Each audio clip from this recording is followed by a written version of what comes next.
বিশ্বনবী মুহাম্মদ রাসূলুল্লাহ সাল্লাল্লাহু আলাইহি সাল্লাম বলেছেন, ইন্নামাদ দুনিয়া কুল্লুহা মাতাউন ওয়া Khairu মাতাঈদ দুনিয়াল মারআতুস Saliha.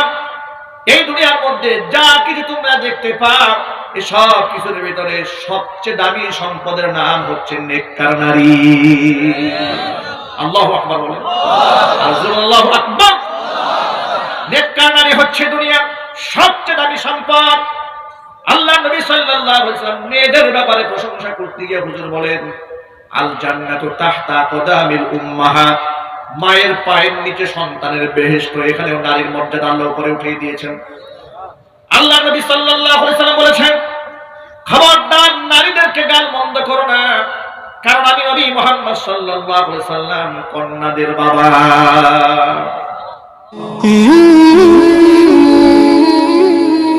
Mehrab TV. It is a Islamic channel. Please subscribe this channel. আসসালামু আলাইকুম ওয়া রাহমাতুল্লাহি ওয়া বারাকাতুহু।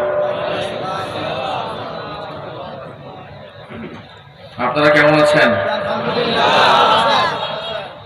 আলহামদুলিল্লাহ। আল্লাহ পাকের দরবারে লাখ কোটি শুকরিয়া যে মহান আল্লাহ তাআলা এ পর্যন্ত ভালো রেখেছেন। আলহামদুলিল্লাহ। ফাতিমাতু জাহরা রাদিয়াল্লাহু তাআলা আনহা মহিলা মাদ্রাসা, কোড়ইটুলি, হোতাপাড়া, গাজীপুর সদর, গাজীপুরের উদ্বোধন উপলক্ষে আয়োজিত আজকের এই ওয়াজ ও দোয়া মাহফিলের শেষ অধিবেশনের সম্মানিত সভাপতি সাহেব, আল্লাহ পাক বলেন, যাহারাল ফাসাদু ফিল বাররি ওয়াল বাহরি।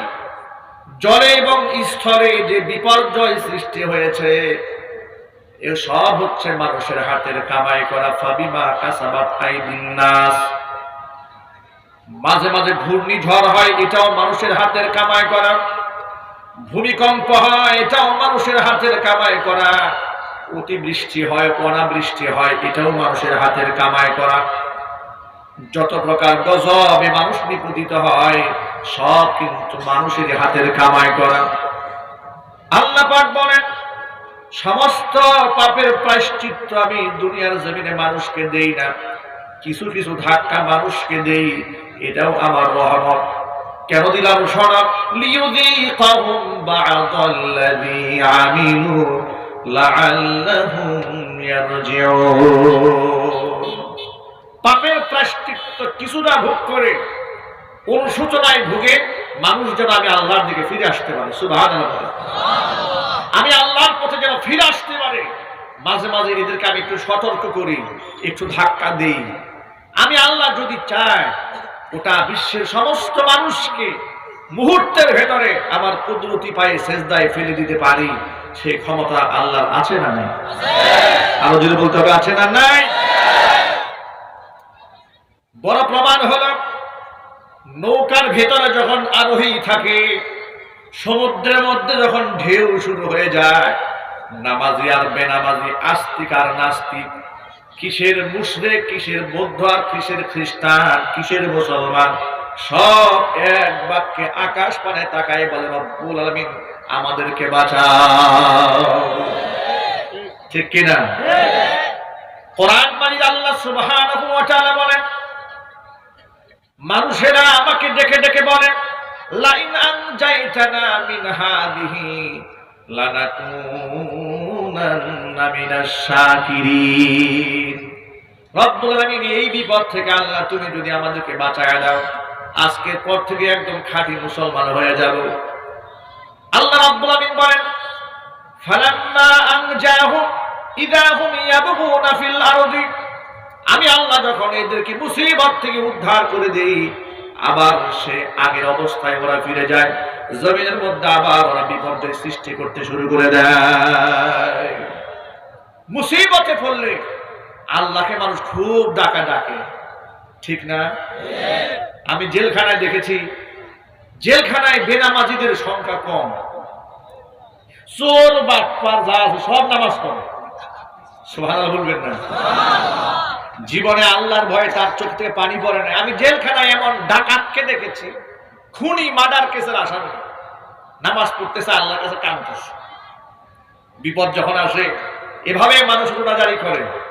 প্রিয় ভাইরা আমার, এই কথা দিয়ে আমি বুঝাতে চেয়েছি, মুসিবতে পড়লে মানুষ আল্লাহকে ডাকে, কিন্তু আশ্চর্যের ব্যাপার কি, মুসিবতটা শেষ হলে মানুষ আবার আল্লাহকে ভুলে যায়।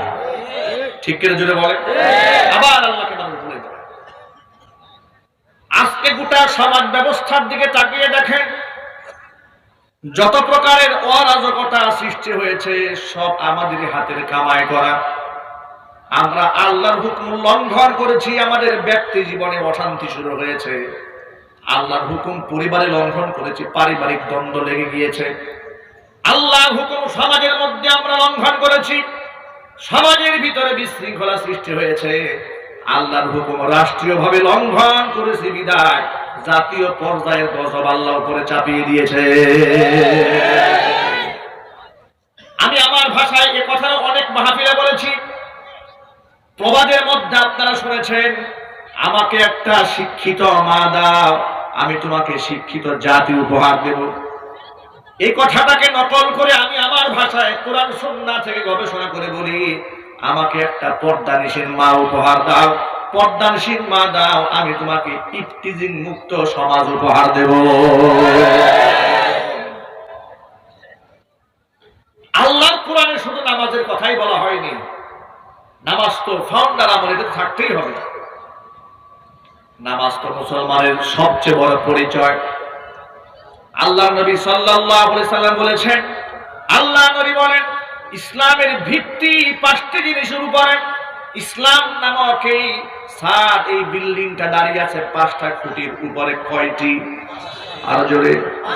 1 নাম্বার হচ্ছে এই কথার সাক্ষ্য দেওয়া আল্লাহ ছাড়া কোনো ইলাহ নাই, কোনো মাবুদ নাই। মুহাম্মদ সাল্লাল্লাহু আলাইহি সাল্লাম আল্লাহ পাকের প্রেরিত বান্দা এবং এর রাসূল। এই কথার সাক্ষ্য দেওয়ার পরে ইসলামের ভিত্তি হলো ওয়া ইকামিস সালাত, নামাজ কায়েম করা। ভিত্তি হলো ওয়া ইতাইজ যাকাত, যাকাত আদায় করা। ভিত্তি হলো ওয়া হাজ্জিল বাইতি, সামর্থ্য থাকলে বাইতুল্লাহ হজে যাওয়া। আর 5 নাম্বার হচ্ছে ওয়া সাওমে রমাদান, এগুলা হচ্ছে রমজান মাসের রোজা রাখা। এই 5টি হচ্ছে ইসলামের মৌলিক দাবি। আল্লাহর নবী বলেন, এই 5টি মৌলিক দাবির ভেতরে সবচেয়ে বেশি গুরুত্বপূর্ণ দাবি হচ্ছে নামাজ। সমাজের ভিতরে এইরকম টেন্ডেন্সি অনেক মানুষের ভেতরে আছে, নামাজ না পড়লে কি হবে হুজুর, আমি মানুষটা কিন্তু খারাপ না। কি বলেন, আছে না? লোকটা কেমন করে, দারুণ মানুষ, নামাজ পড়ে না, নামাজটা পড়ে না, কি মানুষ খুব ভালো। প্রিয় যুবকেরা আমার, আল্লাহর হাবিব বলেন, যার মধ্যে নামাজ নাই তার মধ্যে দিন নাই, তার মধ্যে ঈমান নাই। যার মধ্যে দিন থাকে না, ঈমান থাকে না, তার সাথে জানোয়ারের সাথে কোনো পার্থক্য থাকে না। প্রিয় যুবক ভাইরা আমার, এই জন্য মুসলমানের তো টিকিয়ে রাখার জন্য 1 নাম্বার মিশন হলো নামাজ। এবার আপনারা এক বাক্যে জবাব দিয়ে বলেন, কোরআন সুন্নাহ যে মুসলমানের মানদণ্ড দিয়েছে, সেই মানদণ্ডে যদি উন্নীত করা হয় তাহলে কি আসলে 92 ভাগ 95 ভাগ মুসলমান দেশে খুঁজে পাওয়া যাবে? সাহাবায়ে কেরাম বলেছেন, নবীর জামানায় মুসলিম আর মুশরিক এই উভয়ের মধ্যে পার্থক্য করতাম আমরা নামাজ দিয়ে। যে নামাজ পড়ে ধরে নিতাম মুসলমান, যে নামাজ পড়ে না ধরে নিতাম সে কাফের। এই ছিল সাহাবায়ে কেরামের মুসলমান দাবির সার্টিফিকেট। এখন এই দাবি যদি বর্তমানে করা হয়, যারা নামাজ পড়ে এরা মুসলমান, যারা বেনামাজি তারা মুসলমান নয়, তাহলে সেই দৃষ্টিকোণ থেকে বাংলাদেশের 92 ভাগ মুসলমান হবে? আরো যদি বলেন না, সত্যিকার অর্থে মুসলমান বাংলাদেশে সংখ্যায় কম বিধায়, প্রকৃত মুসলমানের সংখ্যা কম বিধায় এদেশে মুসলমান নামক জাহেল মুনাফিক গুলো ইসলামের বিরুদ্ধে, ধর্মের বিরুদ্ধে কুচ্চারণা করতে সাহস পায়। 1500 বছর আগের আবু জাহাল, উতবা, সাইবার, ওয়ালিদ ইবনুল মুগিরার যে মিশন ছিল পৃথিবীতে, কোরআনের উত্থান ঠেকায় দেওয়া, ইসলামের আলো, হেদায়েতের আলোকে নির্বাপিত করা, এটা ছিল 1500 বছর আগের আবু জেহেলের মিশন। যার কারণে হেদায়েতের কথা যেই গ্রহণ করেছে তাকেই তারা হত্যা করেছে, মেরেছে, দেশান্তরিত করেছে। কিন্তু সে আবু জেহেল আছে? জোরে বলেন, আছে? ইসলাম আজও আছে না নাই? চিল্লাই বলতে হবে, আছে না নাই? যে মিশন নিয়ে কাজ করেছে ১৫০০ বছর আগে আবু জেহেল, সেই মিশন নিয়ে বর্তমান বাংলাদেশের কিছু নামধারী মুসলমান নামক কুলাঙ্গাররা দায়িত্ব পালন করছে,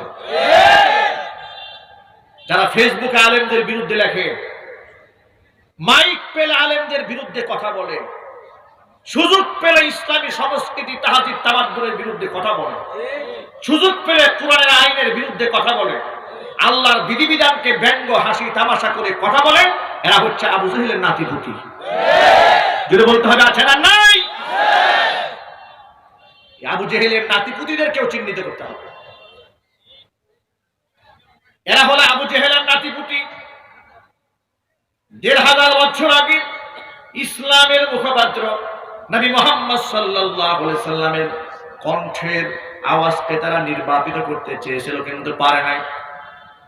আবু জেহেলের নাতিপুতিরা বর্তমানে চায় আলেমদের কণ্ঠ দিয়ে যেন ইসলামের কথা বের না হয়। এই জন্য হক্কানি আলেমদের বিরুদ্ধে আবু জেহেলের নাতিপুতিরা ষড়যন্ত্র চালায়। আল্লাহর কসম করে বলছি, আবু জেহেল যেমন জমিনের সাথে মিশে গিয়েছে, তুমিও এভাবেই মিটে যাবে। ইসলাম আজও আছে, ভবিষ্যতেও থাকবে ইনশাআল্লাহ বলেন। এবং সেই ইসলামের পতাকা আমরাই বহন করব। সুখে এবং দুঃখে ইসলামকে নিয়েই বাঁচতে চাই, ইসলামকে নিয়েই মরতে চাই। রাজি আছেন কারা কারা? দুহাত দেখতে চাই। আমার যুবকেরা, মা বোনেরা, আমি আমার সমস্ত মা বোনদেরকে বলবো, মা বোনেরা, ইসলাম আপনাকে আমাকে পূর্ণাঙ্গ জীবন বিধান উপহার দিয়েছে। আল্লাহর কসম করে বলি, ইসলামকে মানেন, ব্যক্তি জীবনে শান্তি আল্লাহ দেবেন। পরিবারের মধ্যে ইসলাম মানেন, আল্লাহ শান্তি দেবেন। কর্মক্ষেত্রে ইসলাম মানেন, শান্তি দিবেন কে? আল্লাহর নাম বলতে কষ্ট হয়? কে শান্তি দিবেন যদি বলেন? আল্লাহ পাকের কথা যদি মান্য করেন, আপনি ঠকে যাবেন না, দুনিয়াতে ঠকবেন না, আপনি কবরে ঠকবেন না, আপনি আখিরাতে। আল্লাহর কথা মানলে আল্লাহ পাক সব জায়গার মধ্যে জিতিয়ে দেবে। আজকে তো আগ্রাসী হামলা চলছে, শিরকি কালচারকে প্রমোট করা হচ্ছে। ইসলামিক কালচারের বিরুদ্ধে বিভিন্ন পত্রপত্রিকা মিডিয়াতে ইসলামের কালচারটাকে ছোট করে মানুষের সামনে উপস্থাপন করা হয়, যার কারণে বুরকা পরিহিতা নারীকে আজ পর্যন্ত দেখলাম না বাংলাদেশের কোন মিডিয়াতে পর্দানিশীল কোন নারীকে প্রমোট করা হয়েছে। কিন্তু কোন নারী ফুটবল খেলেছে, কোন নারী জিম সেন্টারে গিয়ে বডি বিল্ডিং করেছে, তাকে খুব প্রশংসার সাথে মিডিয়াতে হাইলাইট করা হয়, যাতে করে ভবিষ্যৎ প্রজন্মের মেয়েরা ওকে দেখে তারাও বডি বিল্ডার হয়। কি বলেন? নারী বডি বিল্ডার হইলে সমাজে খুব দাম বাড়বে নাকি? আর আস্তে কথা জবাব দিতে হবে, নারী বডি বিল্ডিং করলে দাম বাড়বে। গতকালকেও বাংলাদেশের প্রথম সারি পত্রিকায় রিপোর্ট করেছে, বাংলাদেশের এক নারী বডি বিল্ডিং করে এরকম হাট্টা কাট্টা শরীর বানিয়েছে, এর ছবি দিয়ে দিছে, অনেক প্রশংসা লিখেছে। আমি দেখলাম যে এই জাতি তার সংবাদটা কিভাবে নিয়েছে, কয়েকটা মন্তব্য পড়লাম। এদেশে যতই ইসলামের বিরুদ্ধে লেখা হয়, এই জাতি ইসলামের বিরুদ্ধে কথাগুলো গ্রহণ করে না। আলহামদুলিল্লাহ বলবেন না? যদি বলেন আলহামদুলিল্লাহ। আপনাকে আমি একটু সহজ ভাবে বুঝাই দিই। দেখবেন ইসলামের পর্দার বিধান নারীদের জন্য যা করা হয়েছে, বিধানটাকে হুজুরা বানিয়েছে না আল্লাহ বানিয়ে দিয়েছেন? আর যদি বলেন আল্লাহ পাক করে দিয়েছেন পর্দার বিধান নারীদের জন্য। এই পর্দার বিধানটা আফগান সরকার যখন তাদের দেশে নারীদের জন্য, মেয়েদের জন্য শরঈ পর্দাকে বাধ্যতামূলক করেছে, এই সংবাদ আমরা বিভিন্ন মিডিয়াতে পেলাম। বাংলাদেশের কিছু সাংবাদিক তাদের মাথা নষ্ট হয়ে গেল, তারা লিখতে শুরু করলেন যে আহারে আফগানে নারীর স্বাধীনতা শেষ। আবার লিখেছে নারীদের সেই সোনালী যুগ হারিয়ে গেল, যে সোনালী যুগে তারা পশ্চিমা স্টাইলে পোশাক পরেছেন। আপনারাই বলেন তো, পশ্চিমা স্টাইলে পোশাক পরার জিন্দেগি সেই সময়টা কি সোনালী যুগ না গজবের যুগ? বিশ্বনবী মুহাম্মদ রাসূলুল্লাহ সাল্লাল্লাহু আলাইহি সাল্লাম বলেছেন, ইন্নামাদ দুনিয়া কুল্লুহা মাতাউন ওয়া খায়রু মাতাঈদ দুনিয়াল মারআতুস সালিহা। এই দুনিয়ার মধ্যে যা কিছু তোমরা দেখতে পাও, এসব কিছুর ভিতরে সবচেয়ে দামি সম্পদের নাম হচ্ছে নেককার নারী। আল্লাহু আকবার বলেন, আল্লাহু আকবার। নেককার নারী হচ্ছে দুনিয়ার সবচেয়ে দামি সম্পদ। আল্লাহ নবী সাল্লাল্লাহু আলাইহি ওয়াসাল্লাম মেয়েদের ব্যাপারে প্রশংসা করতে গিয়ে হুজুর বলেন, আল জান্নাতু তাহতা কদামিল উম্মাহাত, মায়ের পায়ের নিচে সন্তানের বেহেশত। এখানেও নারীর মর্যাদা আল্লাহ উপরে উঠিয়ে দিয়েছেন। আল্লাহ নবী সাল্লাল্লাহু আলাইহি ওয়াসাল্লাম বলেছেন, খবরদার নারীদেরকে গাল মন্দ করো না, কারণ আমি নবী মুহাম্মদ সাল্লাল্লাহু আলাইহি ওয়াসাল্লাম কন্যাদের বাবা। হুজুর আরেকটা হাদিসের মধ্যে বলেন, যার ঘরের ভিতরে 3টি কন্যা সন্তান জন্ম নেয়, বাবা যদি সন্তানগুলোকে মহব্বত করে, ভালোবাসে, দ্বীন শেখায়, আদব শেখায় এবং সাথে সাথে সৎ পাত্রস্থ করতে পারে, ওই 3 কন্যার বাবা আর আমি নবী মুহাম্মদ সাল্লাল্লাহু আলাইহি ওয়াসাল্লাম জান্নাতের ভিতরে এই রকম পাশাপাশি থাকবো। এভাবে প্রতিটা বক্তব্যে আল্লাহর নবী দ্বীন ও ইসলাম নারীর মর্যাদাকেই প্রতিষ্ঠিত করেছে। সুবহানাল্লাহ। নারীর মর্যাদাকে অক্ষুণ্ণ রাখতে গিয়ে, তার অধিকার প্রতিষ্ঠিত করতে গিয়ে আল্লাহ পাক বলেন, ওয়ালাহুন্না মিসলুল্লাযী আলাইহিন্না বিল মারুফ। পুরুষের উপরে নারীরও সেই রকম অধিকার রয়েছে যে রকম অধিকার নারীর উপর পুরুষের রয়েছে। এই অধিকারের শব্দটা বলতে গিয়ে আল্লাহ পাক নারীর অধিকারের শব্দটা আগে উচ্চারণ করেছেন। জোরে বলেন সুবহানাল্লাহ। কিন্তু আল্লাহ পাক বলেন, নারীর অধিকার বেশি, দায়িত্ব কম। পুরুষের অধিকার কম কিন্তু দায়িত্ব অনেক বেশি। এই জন্য কোরআনে অন্য আয়াতে আল্লাহ পাক বলেন, আর রিজালু কাওয়ামুনা আলান নিসা। পুরুষেরা নারীর উপর কর্তৃত্বশীল। যে আয়াত নিয়ে এদেশের এক কুখ্যাত নাস্তিক লেখিকা তসলিমা নাসরিন প্রশ্ন করে বলেছিল যে আল্লাহ কোরআনে নারীর উপর জুলুম করেছে। এটা হচ্ছে সেই সমস্ত আয়াতের একটা আয়াত, যে আয়াত নিয়ে এই নষ্টা মহিলার কষ্ট ছিল যে আল্লাহ কোরআনে বলেছে যে পুরুষরা নারীর উপর কর্তৃত্বশীল। এটা আমি মানতে পারলাম না। নাউজুবিল্লাহ বলবেন না। এটা তসলিমা নাসরিন মানতে পারে নাই। কেন আল্লাহ বলল যে পুরুষরা নারীর উপর কর্তৃত্বশীল? আল্লাহ কেন নারীদের উপর পুরুষকে কর্তৃত্ব দিল আমি মানতে পারি না। এই হচ্ছে তার প্রশ্ন। কিন্তু এই নষ্টা মহিলা জানে না এই কর্তৃত্বের ব্যাখ্যা কি, এর বিশ্লেষণ কি। ব্যাখ্যা এবং বিশ্লেষণ করে মানুষকে খুব সহজে বোঝাবার জন্য আমি একটা এক্সাম্পল বের করেছি। খুব ডিপলি বুঝতে হবে। রাস্তায় আপনারা দেখেছেন সাইকেল চলে, রিক্সা চলে। এই সাইকেলের চাকা, রিক্সার চাকা যখন ঘুরে তখন এই চাকার মধ্যে 2টা পার্ট থাকে। একটা পার্ট হচ্ছে টায়ার, আর একটা ভিতরের অংশ থাকে, ওটা হলো টিউব। ঠিক কিনা? টায়ার এবং টিউবের সমন্বয়ে একটা চাকা রাস্তায় ঘুরে। টায়ার আছে, টিউব নাই, এই চাকা অচল। ঠিক কিনা? আবার টিউব আছে, টায়ার নাই, এই চাকাও অচল। নারী আছে, পুরুষ নাই, অচল। পুরুষ আছে, নারী নাই, এটাও অচল। ঠিক কিনা? প্রিয় যুবকেরা আমার,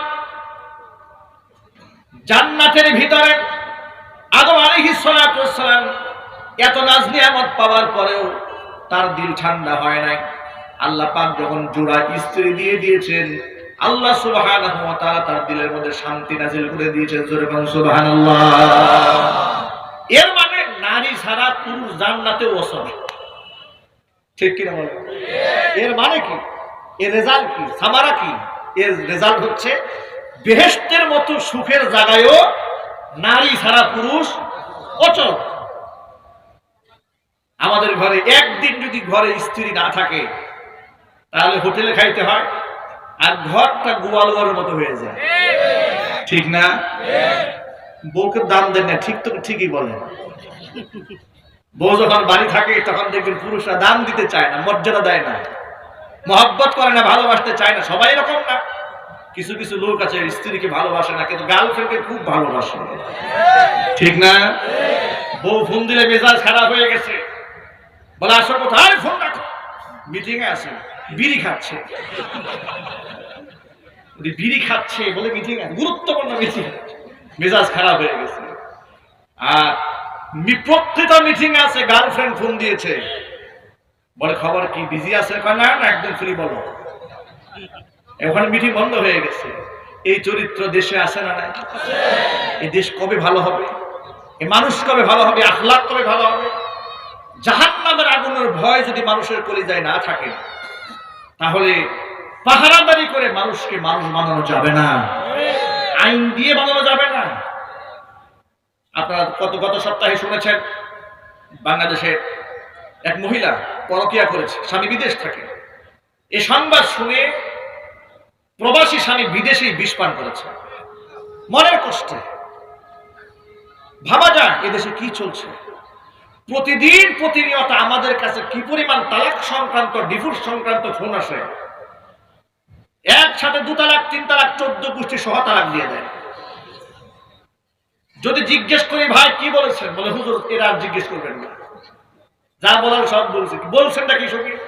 ভাই বলছি, তোকে দিলাম 1 তালাক 2 তালাক 3 তালাক, তো 14 গোষ্ঠী সহ তালাক। তো হুজুর এখন আমি কি করব? একটা রাস্তা করে দেন আপনি। আমি বললাম তালাক কি আমি দিছি না আপনি দিছেন? আমি দিছি। আকাম করলেন, আমি সমাধান আমি দেবো কেমনে? আপনাকে কে বলেছে স্ত্রীকে এভাবে তালাক দিতে? আপনি তো শরীয়তের বিধানগুলো লঙ্ঘন করেছেন, সুন্নাহ তরিকা লঙ্ঘন করেছেন। আপনার কপালে ঝাড়ু বাড়ি ছাড়া তো কিচ্ছু নাই। কথা বলেন ঠিক কিনা? যে পুরুষ তার স্ত্রীকে আবেগে কিংবা রাগে গুসায় একসাথে 3 তালাক দিয়ে উভয়ের মধ্যে একটা চিরদিনের সম্পর্ক ছিন্ন করে, সন্তানদের ভবিষ্যৎকে অন্ধকার করে, তার সমাধানের রাস্তা একটাই, এই পুরুষকে প্রকাশ্যে শত শত জুতা পিটা করা। এটাই সমাধান, এছাড়া কোনো রাস্তা নেই। পৃথিবীর কোন ফতোয়ার কিতাব দিয়ে এই নারী পুরুষকে এক করা যাবে না। আজকে এই বাচ্চাদের ভবিষ্যৎ নষ্ট করেছে এই সমস্ত জালেম স্বামীরা, চিল্লাগুলো ঠিক কিনা? আবার এমন জালেম নারীও আছে, 3-4টা বাচ্চাকে ফেলে দিয়া পরকীয়ায় ডুবে স্বামী সংসার সব ফেলে দিয়ে চলে যাচ্ছে। নাউজুবিল্লাহ বলবেন না? চাকা যখন রাস্তায় ঘুরে 2টা অংশ লাগে, একটা থাকে টায়ার আর একটা থাকে টিউব। টিউবের কাজ হচ্ছে ভিতর থেকে চাকাটাকে, টায়ারটাকে সাপোর্ট দিয়ে রাখা। টায়ারের দায়িত্ব হচ্ছে যত ঘাত প্রতিঘাত সব নিজের কান্দে নেওয়া, ভিতরে টিউবের যেন কোনো ক্ষতি না হয়। এর দ্বারা কি হয়? চাকাটা চলতে থাকে, গাড়ির চাকা সচল থাকে। মানুষের জীবন জীবিকার চাকা যদি সচলভাবে পরিচালনা করতে হয়, তাহলে পুরুষ হচ্ছে টায়ার স্বরূপ, নারী হচ্ছে টিউব স্বরূপ। নারীকে আভ্যন্তরীণ থেকে পুরুষকে সাপোর্ট দিতে হবে। আর ঘাত প্রতিঘাত, সামাজিক যত প্রকার ঘাত প্রতিঘাত আছে সব নিজের গায়ে পুরুষ বরদাস্ত করতে পারবে, টায়ারের মতো। ঠিক কিনা? কারণ যে ধাক্কা পুরুষ খাইতে পারবে সে ধাক্কা নারী খাইতে পারবে? চিল্লায় বলে। এখন টিউব যদি ভিতর থেকে বলে থাকবো না, তো বদ্ধ করে দেখবো এবার জগৎটাকে। আমি তোমার কথা মানি না, শরীয়ত মানি না, আমি তসলিমা নাসরিন মানি। নাউজুবিল্লাহ আসতে। আমি তোমার কথা মানি না, আমি নারীবাদীর কথা মানি। পুরুষ রাজত্ব চাই না, পুরুষের কর্তৃত্ব চাই না। এটা আর তুমি সরে যাও, আমি টিউব একাই ঘুরবো। এবার আপনারা বলেন এই টিউব এই রাস্তায় কতক্ষণ চলবে? কথা বলে না কেন? একটা পেঁচ দেওয়ার সাথে সাথে এদিক থেকে তার কাটা রেডি। কথা বলেন ঠিক কিনা? এদিকে বেলের কাটা, এদিকে তার কাটা, এদিকে ইটের খোয়া, এদিকে কুচি, কয়েকটা ধাক্কা দিয়ে মুহূর্তের মধ্যে এটাকে ফিউজ বানাই ফেলবে। আল্লাহ সুবহানাহু ওয়া তাআলা এটাকে কন্ট্রোল করতে গিয়ে টায়ারের প্রয়োজন হয়, কারণ টায়ার এর বরদাস্ত করতে পারে, এর ঘাত প্রতিঘাত সইতে পারে। আল্লাহ পাক বলেন নারীদের উপর পুরুষ হচ্ছে কর্তৃত্বশীল। নারীকে সংরক্ষণ করার জন্য তার আত্মা নরম, তার দেহ নরম, তার শরীর নরম, তার মেজাজের মধ্যে আছে বক্রতা, তার মধ্যে অনেক দুর্বলতা থাকার কারণে ও একা চলতে পারবে না। পাহারাদার হিসেবে পুরুষ কাজ করবে। আল্লাহু আকবার জোরে বলেন। এজন্য আমার মা বোনদেরকে বলছে, মায়েরা বোনেরা, পুরুষের উপর আপনার কর্তৃত্ব আল্লাহ পাক দেন নাই, কিন্তু আপনার অধিকারকে আল্লাহ প্রতিষ্ঠিত করে দিয়েছেন। পুরুষ যেন আপনার উপর কর্তৃত্ব খাটা দিকে আপনার উপর জুলুম না করে, আল্লাহ রাব্বুল আলামিন কোরআন মাজিদের মধ্যে বলেন ওয়াশিরুহুন্না বিল মারুফ, খবরদার কর্তৃত্ব হাতের মধ্যে উঠায় দিয়েছি, এই জন্য নারীদের উপর আবার জুলুম করে বসো না। নারীদের সাথে উত্তম আচরণ করবে। বিশ্বনবী মুহাম্মদ রাসূলুল্লাহ সাল্লাল্লাহু আলাইহি সাল্লাম বলেছেন খিয়ারুকুম লিনিসাইহিম, তোমাদের মধ্যে আল্লাহর কাছে সেই পুরুষ উত্তম যে পুরুষ তার নারী তার স্ত্রীর কাছে উত্তম। আপনারা বলেন তো, বউয়ের কাছে ভালো হওয়া কি খুব সহজ ব্যাপার? হ্যাঁ, বউয়ের কাছে ভালো হওয়া সহজ, বান্ধবীর কাছে ভালো হওয়া সহজ, ঠিক কিনা? কারণ বান্ধবী আপনার ভিতর বাহিরের খবর জানে না, বউ সব জানে। এই জন্য হুজুর বলে যে স্বামী তার স্ত্রীর কাছে উত্তম চরিত্রবান, সেই ব্যক্তি আল্লাহর কাছে চরিত্রবান। আল্লাহু আকবার।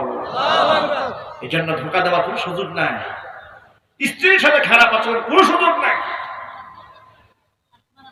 আল্লাহর নবী সাল্লাল্লাহু আলাইহি সাল্লাম সম্পর্কে তার স্ত্রী আয়েশা রাদিয়াল্লাহু তাআলা আনহা বলেন, বিশ্বনবী মুহাম্মদ রাসূলুল্লাহ সাল্লাল্লাহু আলাইহি সাল্লাম অনেক সময় বাহির থেকে জিহাদের ময়দান থেকে এসেছেন, ক্লান্ত পরিশ্রান্ত নবী, দ্বীনের দাওয়াত দিতে গিয়ে একদম হাঁপিয়ে গিয়েছেন, একদম ক্ষুধার্ত অবস্থায় বাড়ি ফিরে এসেছেন। এসে দেখেন এখনো পর্যন্ত রান্না বাড়া হয় নাই।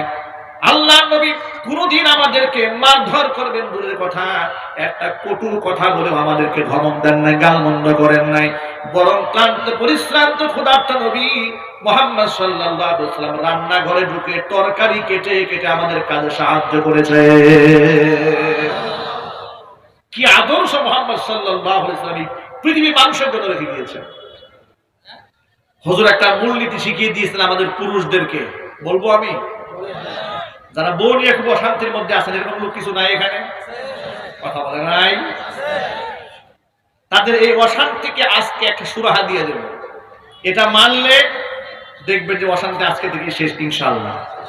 আমি কিছু প্রেসক্রিপশনটা বলবো, প্রেসক্রিপশনটা আমি বলিনি, প্রেসক্রিপশনটা দিয়েছেন নবী মুহাম্মদ সাল্লাল্লাহু আলাইহি ওয়াসাল্লাম। নারীদেরকে আল্লাহ সৃষ্টি করেছে বাঁকা হাড্ডি দিয়ে, এদের মেজাজের মধ্যে রয়েছে বক্রতা, যে কোনো জিনিস খুব সহজে না বুঝে একটু পেঁচাইয়া বসবে, কয়েলের মতো সোজা একদম, ঠিক কিনা? যত আবেদা জাহেদা সালেহা কানেতা একদম শ্রেষ্ঠ চরিত্রের নারীও যদি হয়, তার মধ্যে কিছু বাঁকা স্বভাব আছে। যত বড় পরহেজগার স্বামী হোক না কেন, বউ মাঝে মাঝে বলে যে আমার মতো মেয়ে দেখে আপনার ঘরটা করছে, ঠিক কিনা? এই কথাটা শুনে না এরকম স্বামী পৃথিবীতেই কম আছে। হুজুর কি বলেন শুনুন। আল্লাহর নবী বলেন আল মারআতু খুলিকাত মিন দালাইন, নারীদেরকে একটু বাঁকা মেজাজের করে তৈরি করা হয়েছে। তুমি যদি তোমার মতো করে একদম স্ট্রেট সোজা বানাতে চাও, ইদা কমতাহা কাসারতাহা, তাহলে কিন্তু ভেঙে যাবে, সংসার কিন্তু টিকবে না। তুমি তোমার মেজাজের সাথে একেবারে স্ট্রেট বানাতে পারবে না নারীকে, এখন তাহলে তাকে বাদ দিতেও পারবে না, কারণ তাকে ছাড়া তুমি অচল। সুতরাং যদি সুখে শান্তিতে থাকতে চাও, ইদাস্তামতা'তা বিহা ওয়াস্তামতা'তা বিহা ওয়া ফিহা ইওয়াজুন, যদি মনে করো আমি একে নিয়ে সুখে শান্তিতে থাকতে চাই, তাহলে তার বক্রতাটাকে মেনে নিয়েই সংসার করো। সুবহানাল্লাহ বলেন।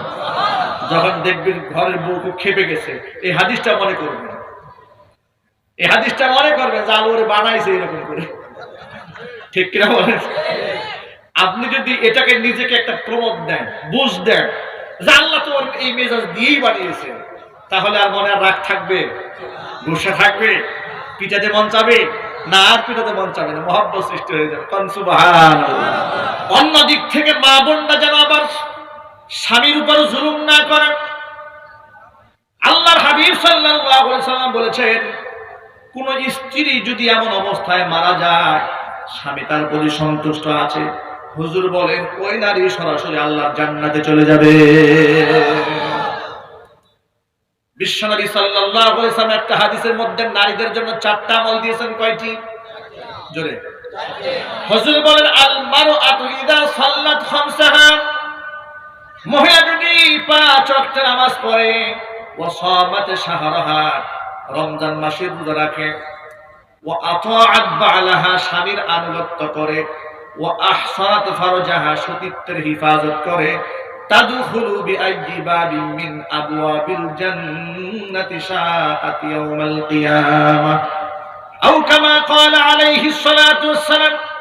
নবীজি বলেছেন, কোন মহিলা যদি 5 ওয়াক্ত নামাজ পড়ে, রমজান মাসে রোজা রাখে, স্বামীর আনুগত্য করে আর নিজের সতীত্বের হিফাজত করে, 4টা কাজ জেনানি করবে, কিয়ামতের মাঠে জান্নাতের 8টি দরজার যেই দরজা দিয়ে খুশি ওই দরজা দিয়ে নারী আল্লাহর বেহেশতে চলে যাবে।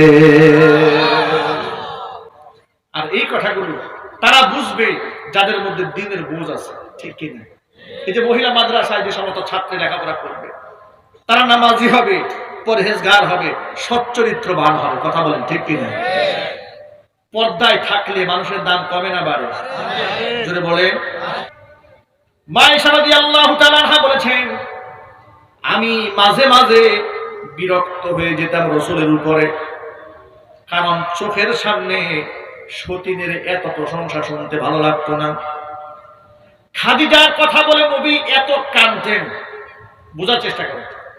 স্ত্রী তো অনেক আছে, হুজুরের জীবদ্দশায় তো অনেক স্ত্রী ছিল না, কিন্তু খাদিজার কথা বলে নবী এত কান্না করতেন।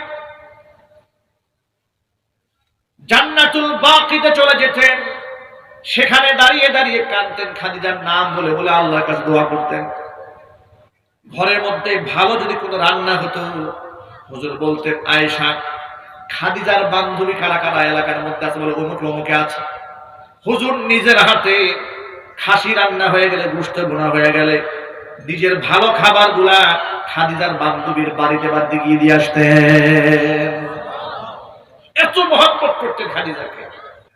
আয়েশা রাদিয়াল্লাহু তাআলা আনহা একদিন বলছেন, হে রাসূল, ইন্নাহা কানাত আজুজাতান, সতীনের ভাষা আর কি, যা আপনি যে খাদিজার জন্য এত কাঁদেন, খাদিজা তো একটা বুড়ি নারী ছিল, মহিলা ছিল, শিখবে দুনিয়া থেকে চলে গেছে, আপনি তার মা এখনো ভুলেন নাই।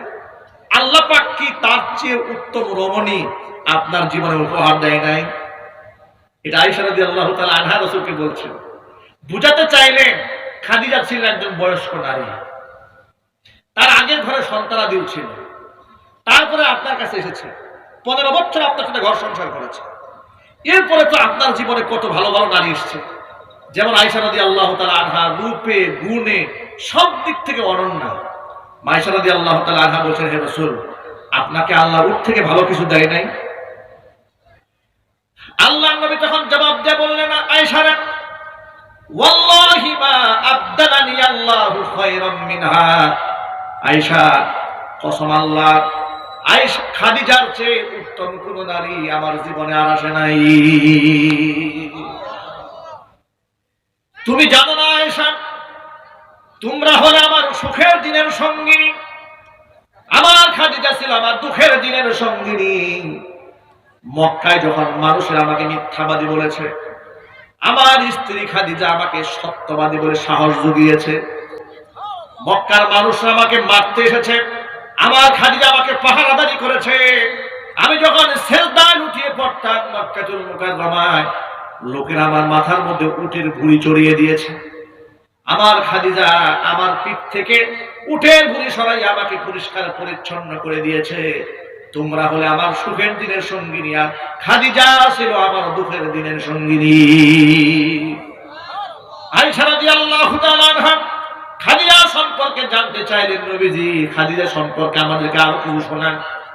আল্লাহর নবী এবার বললেন, আয়েশা শোনো, আমি আমার জীবনে ঘরের মধ্যে যতবার নক করেছি, রাতের আধারে আর দিনের আলোতে, আমি আমার জীবনে যত রাতেই বাড়ি ফিরেছি, একবারের বেশি দরজার মধ্যে দুবার টোকা দেওয়ার প্রয়োজন পড়ে নাই।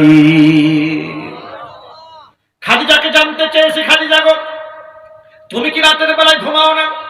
খাদিজা জবাব দিয়ে বলেছে, আপনি যখন বাহিরে থাকেন আমার মন বড় আনচান করে, চতুর্দিকে আপনার দুশ্মন রয়েছে, না জানি আপনার কোনো ক্ষতি করে ফেলে নাকি।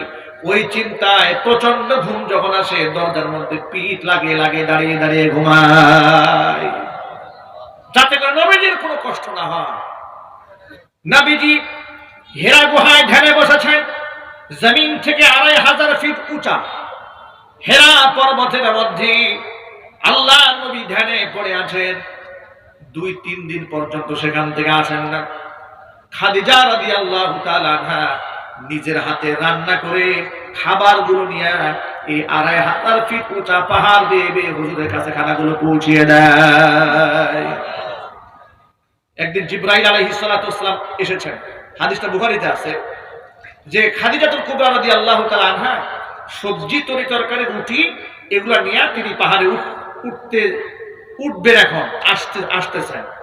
এমন সময় জিবরাইল রাসূল পাক সাল্লাল্লাহু আলাইহি ওয়াসাল্লামকে এসে বলছেন, হে রাসূল, আপনার স্ত্রী খাদিজা এখন আসতেছে, আমি এখন এখান থেকে চলে যাব, তবে যাওয়ার আগে আপনাকে একটা কথা বলে যাই। আপনার স্ত্রী খাদিজা যখন আপনার কাছে আসবে, তখন ফাসাল্লিমা আলাইহা মিন রাব্বিহা ওয়া মিন্নি, আমি জিবরাইলের পক্ষ থেকে এবং আল্লাহর পক্ষ থেকে তাকে আপনি সালাম জানাবেন। আপনি বলবেন যে আল্লাহ তাকে সালাম দিয়েছে। আপনি ভাবতে পারেন, এই হাদিসটা যখন পড়েছে আমি ওয়াল্লাহি আল্লাহর শপথ করে বলি, আমার কাছে এই পৃথিবীর সবচেয়ে আশ্চর্যজনক ঘটনা মনে হয়েছে যে একজন আল্লাহর বান্দিকে আল্লাহ সালাম দিয়েছে। সুবহানাল্লাহ, নারী জীবন তার ধন্য, আল্লাহ তাকে সালাম জানিয়েছে। শুধুমাত্র সালামই নয়, আল্লাহ পাক তাকে সালাম জানিয়েছেন, আমি জিবরিলের পক্ষ থেকেও সালাম জানাবেন। ওয়া বাশশিরহা বিবাইতিন ফিল জান্নাহ, জান্নাতের ভিতরে তার জন্য একটা এমন বালাখানা আল্লাহ তৈরি করেছেন যেখানে কোনো দুঃখ নাই, কোনো কষ্ট নাই, কোনো ক্লেশ নাই। এমন একটা জান্নাতের সুসংবাদ আপনি খাদিজাকে দিয়ে দিবেন।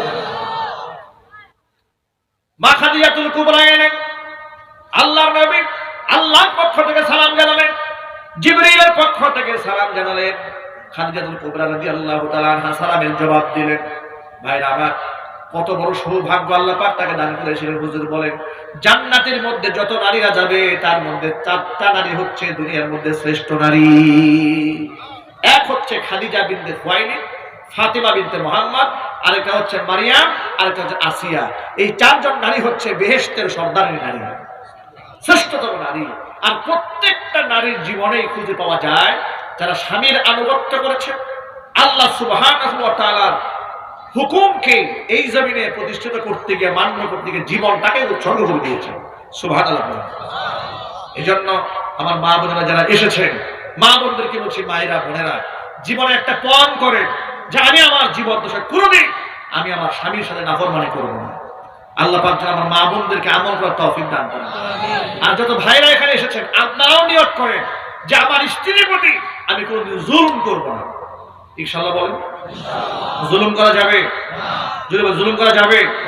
এজন্য টায়ার এবং টিউব উভয়ের সমন্বয়ে, যেমন রিকশার চাকা, সাইকেলের চাকা, মোটর সাইকেলের চাকা, বাসের চাকা সব যেমন চলে, অনুরূপ ভাবে মানব জীবন পরিচালনা করতে হলেও নারী এবং পুরুষ নামক এই চাকাটাকে সমন্বয় রাখার জন্য উভয়ের সমন্বয় জরুরি, যে সমন্বয় ইসলাম শিখিয়ে দিয়েছে।